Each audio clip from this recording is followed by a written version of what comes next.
welcome to the class. Next, let us discuss about new lesson, public finance and budget. What is public finance and what is budget?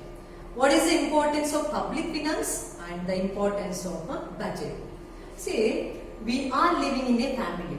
Whenever we are living in a family, we will closely observe our family developments. What is the total income of the family, total expenditure of the family, each and everything can be calculated, isn't it? So, whatever the financial structure or the revenue and expenditure of a family is related to the personal financial matter. It is considered as the personal finance of a family. At the same time, even the government has its own expenditure and its own revenue. So that is related to the public. That's why that is called as the public finance. So let us understand the meaning of public finance.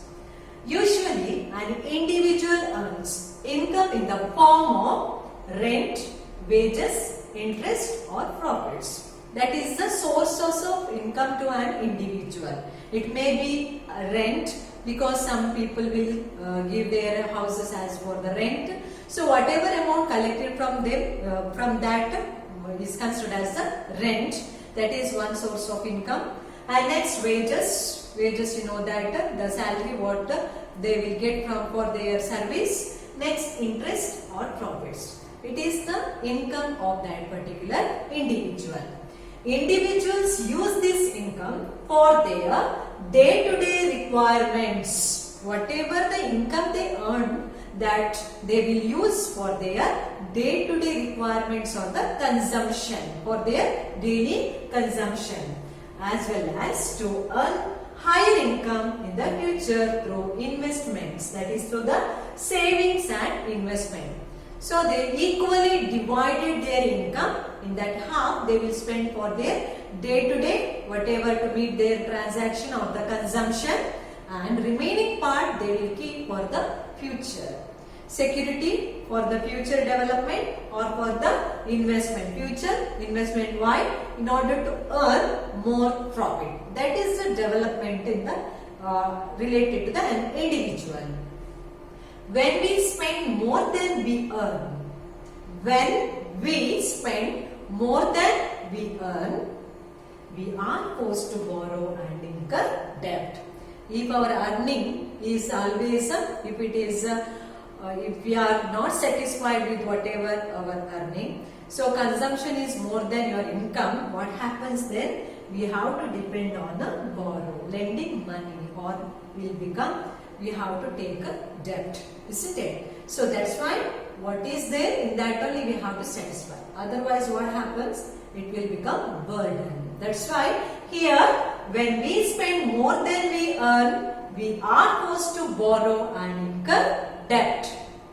This management of income, the management of income, what is the income? Management of income, not depending on the borrow, or sometimes inevitable that we have to depend on the loan. So all this called as the management of income, expenditure and debt of an individual is called as personal finance. So what do you mean by personal finance? It is a management of an income and its expenditure and the debt, that together called it as a personal finance. So earning is important, what we earn, using for the consumption, remaining for the investment. Sometimes what we earned is not enough, that's why we have to borrow, and after borrowing we have to pay it back, isn't it? So management is important. So managing the income, managing the expenditure and even managing the debt is called as personal finance. In the same manner, the government has to manage its income and expenditure. At the same time, how an individual manage all these things related to his family, at the same time the government has also its own responsibility, that is to manage its income and expenditure and the study of which, that is called as public finance. What is public finance? The public finance is a study of the management of government related to the income and expenditure. or the management, that is the government has to manage the income and expenditure. The study of the management of income and expenditure of the government is called as public finance. So what is public finance? The study of the management of revenue or the income and expenditure of the government is called as public finance. Personal finance means that is the management of income, revenue, that is income and revenue one and the same, expenditure and debt of the family or of the individual is called as a personal finance. Meaning of public finance. What is public finance? Public finance deals with how a government raises revenues to meet its expenditure. How the government will raise its revenue, increase its revenue or income to meet its expenditure. That is called as a public finance. According to Dalton says, public finance is concerned with the income and expenditure of public authorities. Income and expenditure, revenue and expenditure of public authorities, and with the adjustment of one to the other. So adjustment of revenue with the expenditure or expenditure with the revenue, that adjustment is called as a public finance according to Dalton. So what is public finance according to Dalton? According to Dalton, public finance is concerned with the income and expenditure of public authorities and with the adjustment of one to the other is called as public finance. Public finance studies the way in which the government manages its income, expenditure and loans. Public finance means the government following the way by which how it will manage its income, manage its expenditure and even the loan. So that is called as a public finance. So it studies the way in which the government manages its income, expenditure and loan is called as public finance. So it's a very easy concept, public finance. Now, importance of public finance. What is the importance of public finance? The government's activities of mobilizing revenue, whatever earned income or revenue, that is movement of that revenue is important. If it is stagnant, that is a dead money. That's why the movement is very important. That's why mobilizing revenue, incurring expenditure to meet the expenditure and raising loans are part of its fiscal policy. The government policy of related to the borrowing money, related to the revenue and the expenditure is called as a fiscal policy. So, what is the fiscal policy of the public finance or the government? The government's activities of mobilizing revenue, incurring expenditure and raising loans are the main fiscal policy of the government. So, what is the fiscal policy of the government? That is related to the revenue, expenditure and loan. The objectives of fiscal policy are to achieve economic growth. What is the main objective of fiscal policy of the government? Why the government should manage its income, its expenditure and the loan? The reason is first and foremost to achieve economic growth. Second, maintain economic stability. Stability is important. If there is a variation every time, rise in price, less in price, that is inflation, deflation. So all these leads to the economic setback. That's why here first thing, achievement of economic growth. Second one, maintain economic stability, stable situation in the economy, that is development stage, and achieve a fair distribution of income. Fair distribution of income among the people in the country, that is important. So that is the main objective of fiscal policy. So whatever the government earn money should be used and distributed equally. The government usually spends the revenue collected through taxes or the money raised through borrowings for development of activities. Whatever the money earned by the government through the tax, whatever, that money is used for the development of the economy. not for their personal development, that is used for the development of the economy. Similarly, by spending more during recession, that is during deflation, and controlling expenditure during inflation. When there is a rise in prices, so controlling the expenditure is important. When there is a decrease in prices, so your raising is important. So the government tries to regulate the economic activities during inflation and deflation. Here the government's regulation is important. Interference of government and regulating the economic activities are very important. The study of public finance also helps in analyze the and evaluation of budgets. Analyzing the budget annual report of revenue and expenditure is an annual report called as a budget. So, analyzing and the development or evaluation of this budget is an important step taken by the government. That is an important responsibility of the government. So, the study of public finance also helps in the formation of budget, analyzing the budget, and also evaluating the budget. Now second, what is budget? What do you mean by budget? You might have heard about budget. During budget, bumper has given to some sector and some sector is completely neglected, isn't it? So then what do you mean by budget? In India, the financial year starts from April 1st and ends on 31st March of the subsequent year. So year end. You might have heard about that year end. So the bank and everything is very busy during that time because everything they have to submit that time, annual report. So according to that is in India, the year, that financial year starts from April 1st and it will ends at the 31st of March. Remember, important question. Budget for the next financial year. So budget is nothing but that is the financial plan for next year. That is the budget year. So budget for the next financial year is prepared during the current year itself and placed in the parliament for its approval. Preparing, that is a pre-plan for next year, that is planned here in this year only, and that is sent to the Lok Sabha, that is the houses of the parliament for its approval. So remember, budget for the next financial year. So this 31st March, that is discussing about next April 1st to the next 31st of March.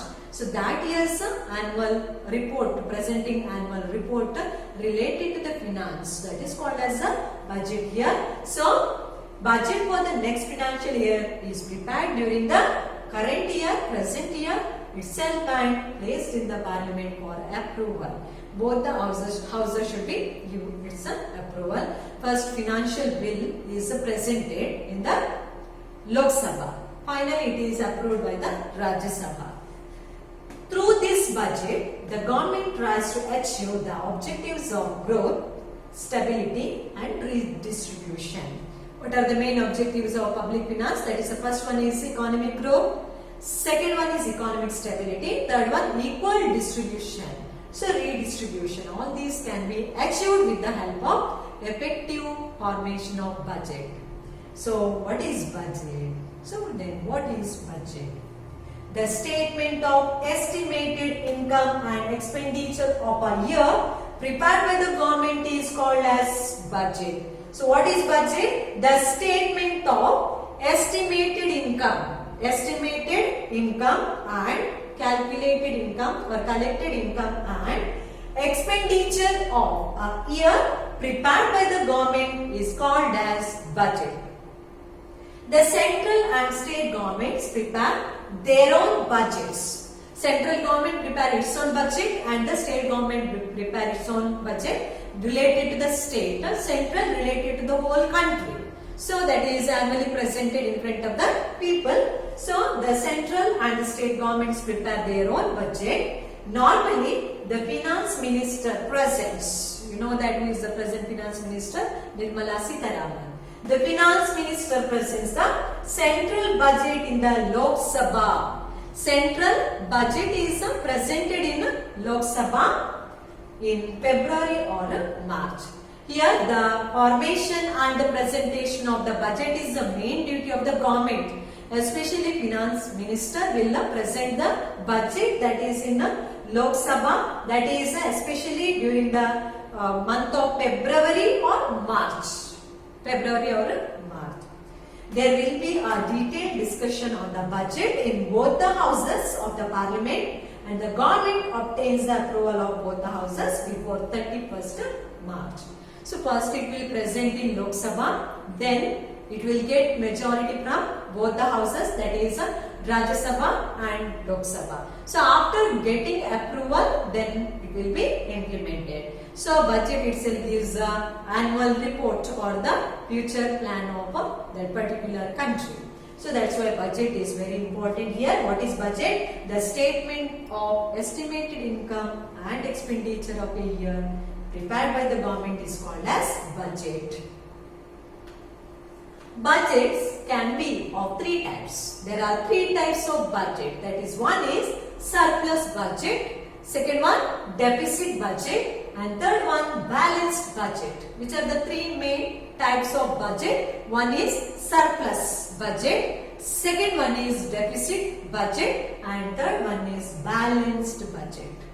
So if the budget shows excess revenue as compared to expenditure, expenditure is lesser, revenue is more, it is called as surplus budget. If the expenditure, that is the revenue exceeds the expenditure, revenue more than expenditure, then it is called as a surplus budget. If the expenditure is more than the revenue, if expenditure exceeds the revenue, if the expenditure is more than revenue, then it is called as deficit budget. Surplus means more, that is income is more than the expenditure. Second one is here expenditure is more than the income, that is deficit, and balance means if both income and expenditure, revenue and expenditure are equal, it is called as balanced budget. So three types of budget. First one surplus budget. Remember what is income should be more than expenditure. That is called as surplus. Next comes deficit. Here revenue, that is expenditure, that is more, income is less. That is called as a deficit. That is not good for the nation or the development of the economy. Next comes a balanced budget. Income and the revenue. There is a equal income and equal revenue. No exceeding that expenditure or the revenue or the income. So that is called as a balanced budget. In developing countries like India, the governments normally prepare deficit budget. The developing countries, you know that there is a shortage of always whatever revenue, that is called capital. That's why here the developing countries is this type of budget, that is the second type of budget called deficit budget. Here expenditure is more than the revenue. In developing countries like India, the governments normally prepare deficit budget and try to spend more to achieve economic growth. Why they will follow deficit? Because income is less. Even though income is less, they will concentrate more on the development of the economy. That is important. Next, public expenditure. So what do you mean by public expenditure? The expenditure incurred by public authorities like central, state, that is central government, state government and local governments to satisfy the collective social wants of the people is known as public expenditure. The expenditure on the public expenditure that is done by the central government or the state government or the local governments for the development of the society, for the development of the people is called considered as the public expenditure. So the expenditure incurred by public authorities like central government, state government and local governments to satisfy the collective social wants of the people is known as public expenditure. It is incurred on various activities for the welfare of the people. So public expenditure that is imposed or incurred on various activities to achieve welfare of the society or the people, and also for the economic development. If the people are happy, surely it will greatly contribute to the welfare of the society. Welfare of the society means welfare of the state. Welfare of the state means welfare of the nation. There is a direct connection. That's why here whatever the expenditure incurred, that is especially to achieve public welfare. As a result, we can achieve economic development, especially in the developing countries like India. In the 20th century, the role and scope of the governments has expanded and public expenditure also increased. In 20th century, the role of the government is increased and the role of government in especially public expenditure also expanded. Public expenditure has to create and maintain conditions conducive to economic development. Public expenditure should be done in such a way that should help in the development of the economy to achieve the economy growth or the progress of the economy. It has to improve the climate for investment. So atmosphere, conducive atmosphere for the investment. If there is a fear related to the investment, no people will spend their money for the investment. That's why the atmosphere, climate, whatever, or should be conducive to the investment. It should provide incentives to save, invest and innovate. Government or public expenditure always provide incentives to save, invest and innovate. It should also help in acceleration of economic growth to achieve economic growth or to encourage economic growth and ensure economic stability. That is important. So economic growth and economic stability. That is once there is no growth, that also leads to the that affects the country. That's why once if it is reach the stage of progress, then stability is important. The goals of public expenditure. Let's see the important goals of public expenditure. First, to promote faster economic development. So, what are the goals of public expenditure? The first one is a promotion of economic development. Promote faster economic development. So, economic development as soon as possible. That is important. Next, promote industry, trade and commerce. If industry, trade and commerce is developed, that leads to the development of the nation. Utmost importance should be given for the development of industry, trade and commerce. Encouragement for the development of trade, commerce and industry. Next, promote agricultural and rural development.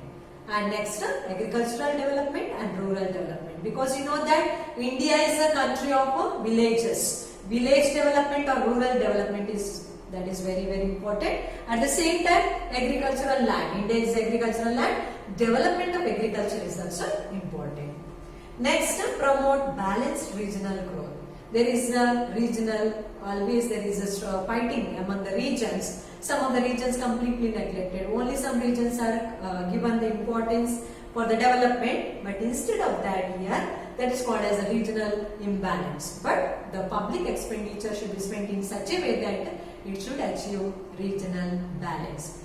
Regional or balanced regional growth. Next, build socio-economic overheads, example roadways, railways, dams, power, etc. So infrastructures plays important role in the economic development. So build socio-economic overheads. We should give importance for the effective and efficient transport system, whether it is the roadways or the railways, and also to prevent floods, soil erosion, as well as to control and to support irrigation for agriculture, construction of dams, and even the power is important. Promote full employment. You know that India, even though it is developing country, but facing the problem of unemployment. A severe economic problem called as unemployment. So that should be first and foremost we have to achieve full employment. There will be no name of unemployment. That is one more important. And next, maximize social welfare. So last and the most important goal is nothing but maximizing the social welfare. In the first itself I said that if the public expenditure is completely concentrated on the people's welfare, what happens? That leads to the social welfare. Social welfare leads to the welfare of the state. If welfare of the state is achieved, finally it leads to the welfare of the nation. As a result, we can see the development, growth, progress in the country. That's why here budget as well as public expenditure plays important role. So next about the public revenue. After public expenditure, you understood what is public expenditure. Next is about the public revenue. What do you mean by public revenue? Public revenue is the income mobilized by the government for purposes of financing the government's activities. Public revenue is the income mobilized by the government for the purpose of financing the government activities. So to conduct some of the government activities, finance is very important. For that purpose, the government collect the money. That is a mobilization of the revenue. So that is called as a public revenue. Public revenue may be realized from taxation. So it is got from the taxation or from non-tax sources such as revenue from government-owned corporations, public wealth funds, grants, etc. So what are the major source of income to the government? One is tax. Second one is non-tax, that is from revenue from government-owned corporations, public wealth funds and grants. Due to the rising incomes and also due to increasing requirements of the governments, the amount of revenue raised is called increasing. Due to the rising incomes, increasing incomes and also due to increasing requirements. Increasing the income in one side. On the other side, there is an increase in the requirements of the government. So that leads to the amount of revenue raised. So in order to collect more revenue, the amount of revenue is raised by the government, that is also increasing. Here, in order to conduct welfare programs, government needs some income. So government's requirement also increased. As a result, it will increase its revenue also. How? By collecting more money from the people. Along with the classification of functions, the constitution has also specified the sources of revenue of the central and state governments. So we shall briefly understand the sources of revenue of the central government. What are the sources of revenue to the central government as per the recommendation of the constitution? Revenue receipts. The first one is revenue receipts, income, where the government will get the revenue, central government. The first that is through revenue receipts. The revenue generated by the government through taxes and non-tax sources is called as revenue receipts. So what is revenue receipts? The government earns income, that is with the help of tax and non-tax. Tax and non-tax sources is called as the revenue receipts. That is the first thing. Revenue receipts comprise revenue from tax and non-tax sources. Tax revenue, which are considered as the tax revenue, and which one is a non-tax here. Tax is described a compulsory payment by citizens to the government. Compulsory payment of the people to the government or the citizens to the government without expecting any direct benefit in return. So that is, that your parents or others, one or the other day, they have to pay tax to the government. So it is compulsory. No one can escape from paying tax to the government. So tax is described a compulsory payment by citizens to the government without expecting any direct or benefit in return. The central government imposes several types of taxes. Taxes are the major source of revenue for the government. The government imposes higher rate of taxes on a high income group and lower rate of taxes on the low income group. The tax is more in a high income group, tax is less in a low income group. So, but all should pay tax to the government. Either it is more or less. The poor are exempted from income tax. The poor people are completely exempted from the tax. But whenever you are buying the goods, but automatically you are paying the tax to the government, whether it is poor or the rich, but we are paying the tax. Similarly, higher tax is imposed on luxury goods and services used by the rich people, and lower tax on goods and services used by the common people. Higher tax on the luxury goods by the rich people, and lower tax that is fixed on the some of the goods that is consumed by the lower people, that is poor people. This is called as the progressive taxation. So what do you mean by progressive taxation? A higher tax is imposed on luxury goods and services used by the rich, and lower tax on goods and services used by the common people is called as progressive taxation. So that is called as the progressive taxation. High tax on luxury goods of the rich people, and medium or the lower tax on the goods and services consumed by the common people. That's called as progressive taxation. The taxes imposed by the central government are of two types: direct taxes, indirect taxes. Direct taxes, when the tax is paid by an individual on whom it is levied, it is called direct tax. Personally imposed on a person, that is called as a direct tax. Here, when the tax is paid by an individual on whom it is levied, directly that tax is imposed on that particular person, he will pay that to the government. That is called as a direct tax. The burden of this tax is not transferable to others. The important direct taxes, it is not transferable. Remember, direct taxes are not transferable. The important direct taxes are personal income tax, corporate tax, stamp duty, etc. Personal income tax, corporate tax, stamp duty, etc. Indirect taxes. If the burden of tax imposed by the government is transferable to others, is called as indirect tax. If the tax that is imposed on any person, if it is transferable, then it is called as the indirect tax. Generally, indirect tax are imposed on goods and services. Goods and services, the manufacturer transfers this burden to the trader. The manufacturer transfers the burden of tax on the trader. The trader transfers this burden to the consumer.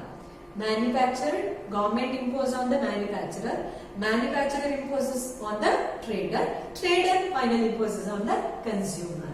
This means that if the government imposes tax on the producer, the tax is ultimately paid by the consumer. So whenever you are buying the goods, inclusive all the taxes, maybe you have seen the any items. So it means you are also paying tax to the government. So tax on the producer, he will transfer to you, and we have to pay tax to the producer. Producer will pay to the government. The main forms of indirect taxes are central excise duty,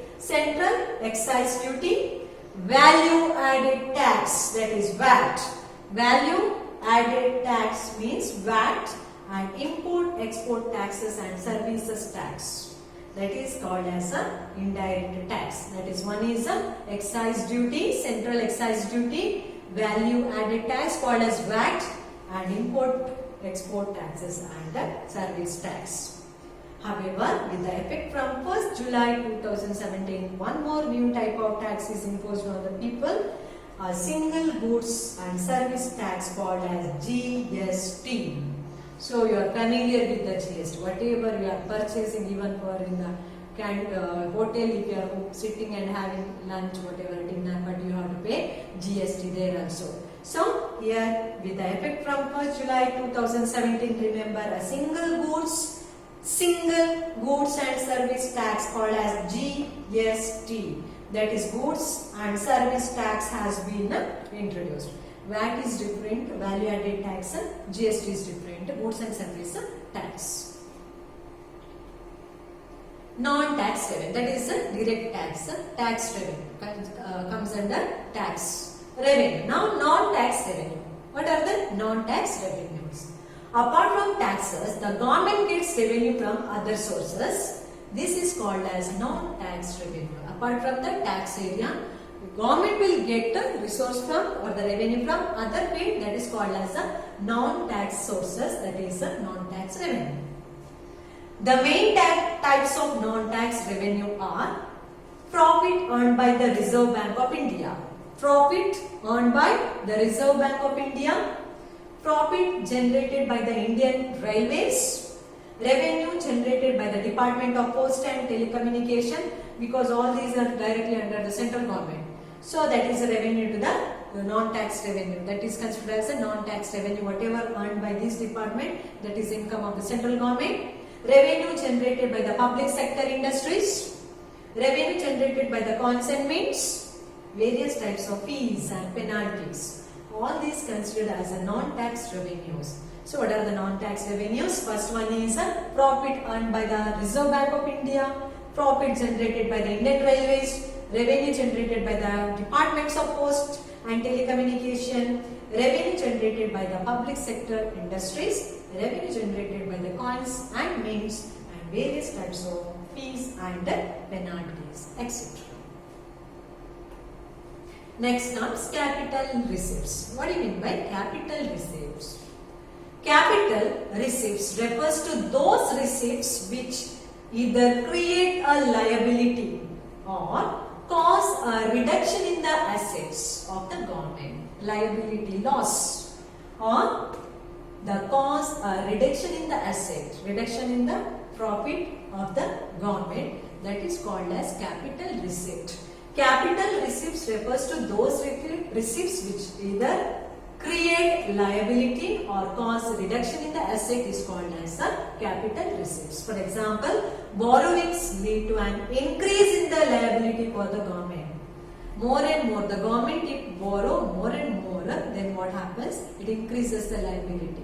Just like a loss, it has to pay more and more. Not asset, it is not considered as asset, it is considered as a liability to the government.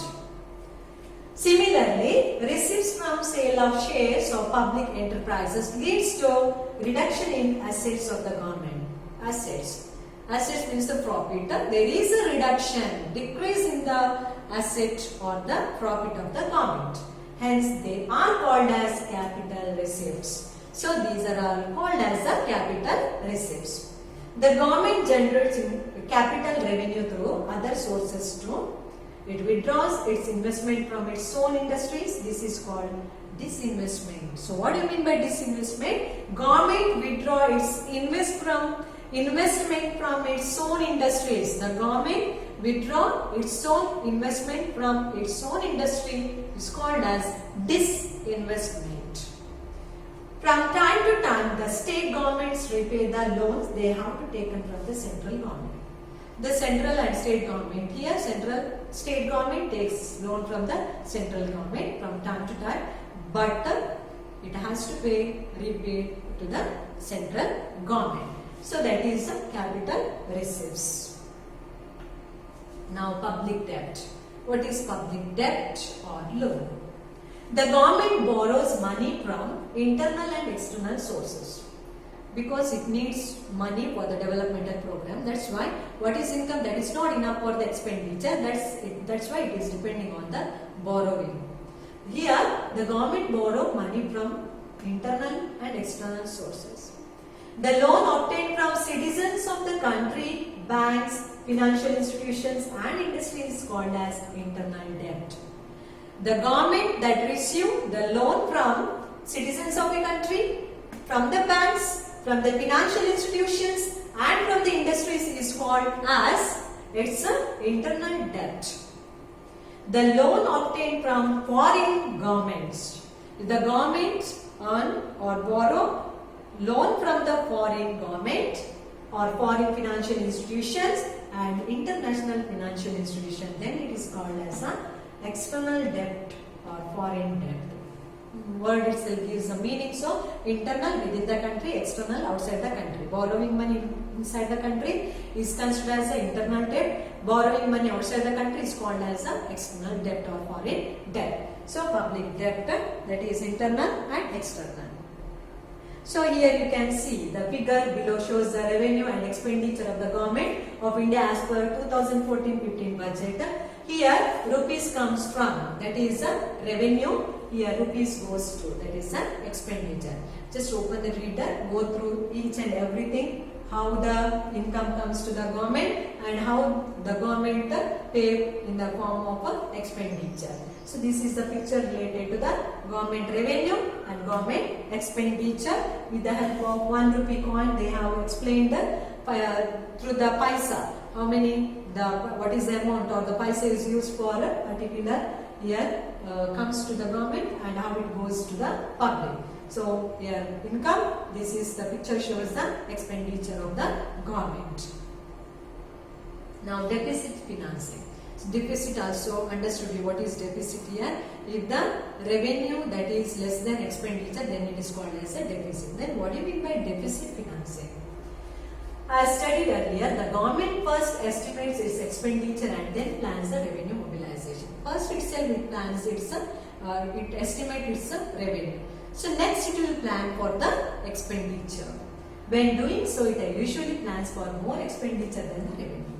So that's why it is called as a deficit. In India, budget is always deficit because it is given utmost importance for the expenditure more than revenue. Expenditure is more in India.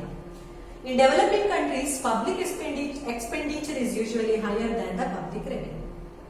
In developing countries like India, public expenditure is always more than the public revenue. So public revenue is less compared to the public expenditure. This is good for the development of the country.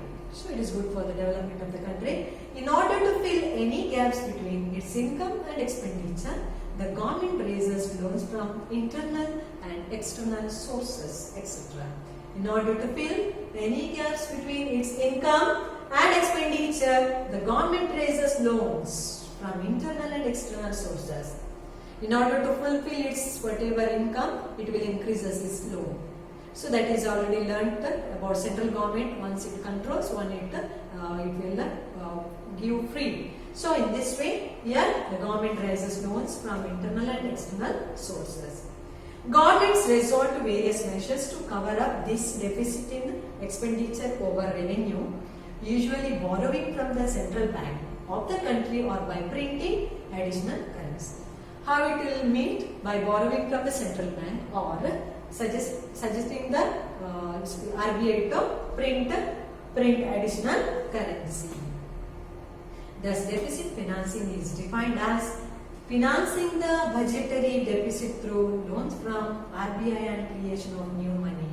So, deficit financing is defined as financing the budgetary deficit through loans from RBI and the creation of new money or additional money. Four concepts of deficit are used and are calculated as shown below. First one, fiscal deficit, related to the revenue and expenditure of the government. That is the fiscal deficit. The excess of government's expenditure over its revenue receipts and non-debt capital receipts is called fiscal deficit. The excess of government's expenditure is more over the government's revenue, that is revenue receipts, and non-debt capital receipts. Non-debt capital receipt is called as a fiscal deficit. It is calculated as fiscal deficit is equal to revenue, that is fiscal deficit means revenue receipts plus non-debt capital receipts, that is a minus total expenditure. So fiscal deficit. Next, revenue deficit is excess of total revenue expenditure of the government over its total revenue receipts is called as calculated as revenue deficit is equal to revenue receipt minus revenue expenditure. Revenue receipt minus fiscal deficit, that is total expenditure. Revenue receipts minus total expenditure. Here revenue receipt minus revenue expenditure. Next, primary deficit is defined as fiscal deficit of current year minus interest payments on previous borrowings. It is called calculated as primary deficit is equal to fiscal deficit minus interest payment. Budget deficit is the overall gap between revenue and expenditure during given year. It is calculated as budget deficit is equal to total revenue minus total expenditure. So fiscal deficit, revenue deficit, primary deficit, primary budgeted deficit. So primary deficit, then the primary deficit, budget deficit. These are all four concepts of deficits. One is a fiscal deficit, revenue deficit, primary deficit, then a budgeted deficit. These are considered as the four concept of deficits that is calculated through the following whatever formula, following this formula and can be calculated. But high amount of deficits are not good for the economy as they create liabilities. Deficit is not good. Expenditure over the revenue is not good for the development of the country because it always creates a loss of the liabilities, and uncontrolled deficit also indicates the financial indiscipline. If it is uncontrolled deficit finance, then it will leads to the indiscipline in finance or financial indiscipline on the part of the government. It also increases inflation. As a result, what happens here? Inflation. Increasing prices, that is what? Inflation. That's why to check such practices of the governments, the Fiscal Responsibility and Budget Management Act called FRBMA, that is Fiscal Responsibility and Budget Management Act of FRBMA was passed in the year 2003. It seeks to instill financial discipline. So what is the main aim of this act? It install the financial discipline, reduce fiscal deficit, improve macroeconomic management. Economic macro means economy in the considered as a whole development of the economy, macroeconomic management, and the overall management of the public funds by moving towards balanced budget. So here surplus budget is no problem, deficit budget is not good. In order to that solve the problem, Act was passed. According to that, the first step has taken for the discipline, financial discipline. Next, reduce fiscal deficit, that is revenue always should exceed the expenditure, that is important. Next, improve the macroeconomic management, overall development of the economy, microeconomy and the macroeconomy. Macro means all, micro means small. So, part by the moving towards a balanced budget. So, that is about the budget. So, here the example has given, that is in the reader, go through that. The table below gives a consensus idea about the budgetary situation. Budget at a glance in India as revealed in 2017-18 budget. So, what is the revenue? What is the expenditure of the government? That is together called estimation of the revenue and expenditure of the government is called as a budget. So, it includes everything what is in crores. It has given in the crores budget at a glance, that is revenue receipt. What is revenue receipt? Everything you will learn now. What is non-tax revenue, tax revenue, capital receipt. So, all these ones you learned, then you can see here what is the amount is used for the expenditure and received as the revenue. So, this is, you will just go through the reader. So, this much about the lesson, that is about the public finance and budget.